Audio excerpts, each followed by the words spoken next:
Hi, Pastor Andrew here at Faith. I'm here with Emily McDougall, and we're just chatting a little bit about sharing your faith and sharing the gospel with others that we come in contact with. Now, Emily, you were telling me a little bit about you had an opportunity to share the gospel with somebody. How did that come about? What was that scene like? What was the picture that you get to place here? Yeah, this particular instance was a couple of weeks ago at on top of Lions Lookout, watching the sunset with some friends. Yeah. Yeah, that's fantastic. So now, I know for me, sharing the gospel can be super daunting, super intimidating. What are some things that you did prior to this that helped you? I would say the biggest thing that helped me is praying. Oh, just prayer, asking God for opportunities, and then just taking God with me through conversations. So when I don't know what to say, I don't have to just rely on myself, asking God for help, or even practicing ahead of time. Yeah. Practice in the shower. What would it look like if I were to share the gospel with someone right now and do the run through? Yeah, no, that's absolutely, it's crucial to be able to pray prior to going and sharing the gospel. Okay, so you're up at Lions Lookout, and you've been praying that God would bring somebody into your way of life as you are interacting and then sharing the gospel. Okay, so now what happened? Okay. Tell the story. I was watching the sunset, and a gentleman came over. He was a tourist, and I started asking some questions about the town of Huntsville, and I told him where I worked, and we talked about the tourism industry and what's going on in Huntsville, just basic small talk. Yeah. And I felt I should probably say something to this guy. I should probably say something about my faith, or I just didn't know quite what. And so I stood there, and we stood there in silence for a while. And it was kind of awkward, but he just kept standing there. And so I was like, okay, God's really giving me some space for an opportunity here. Yeah. And so I invited him out to church, and he received it very well, liked the idea of it. And then the conversation just moved back on again.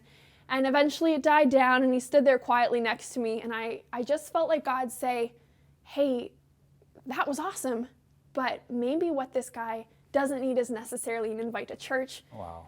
Maybe what he needs is to hear the gospel message, like the saving gospel message. Yeah. And I have that, and I have the ability to share it with them. And so we actually just started talking about the gospel. Started from the sunset. Look how beautiful this is. Do you think there's a creator for it?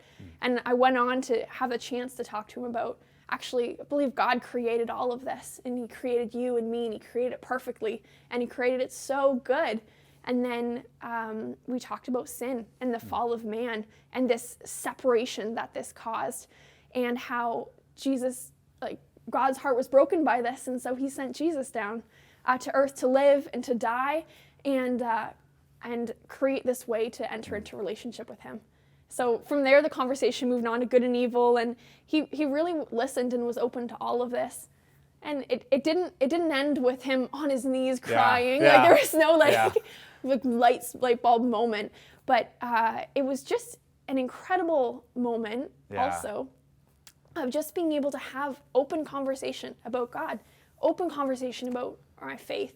And it was such a random opportunity, but also it was so evidently God-given. Yeah. So it was cool. That's cool that you were able to go from, just talking about kind of minute, day-to-day stuff, and then being like, hey, you should come out to church, but then being like, that's not enough. All right, I need to share the gospel. Yeah. That's fantastic. So I want you to finish this sentence for me. So sharing the gospel with them or with this person has encouraged me in my faith by.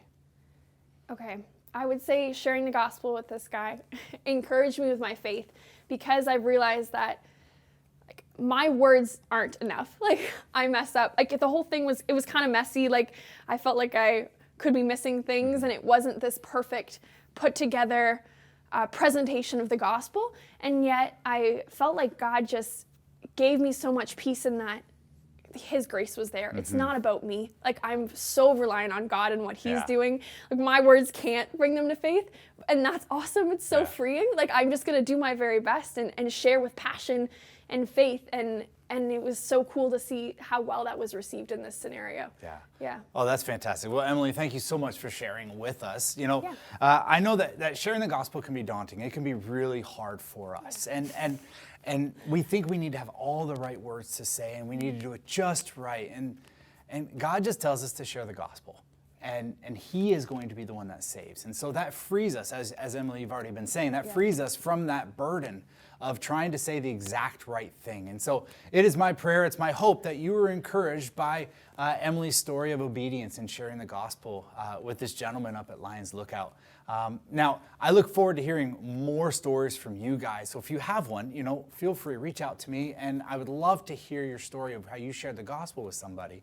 Also, we have a lot of tools and resources and stuff that we can put into your hands to help you share the gospel with others. And so if that's something that you're interested in, if you have any questions or anything like that, please feel free, reach out to us so that we can continue to reach the town of Huntsville with the gospel of Jesus Christ.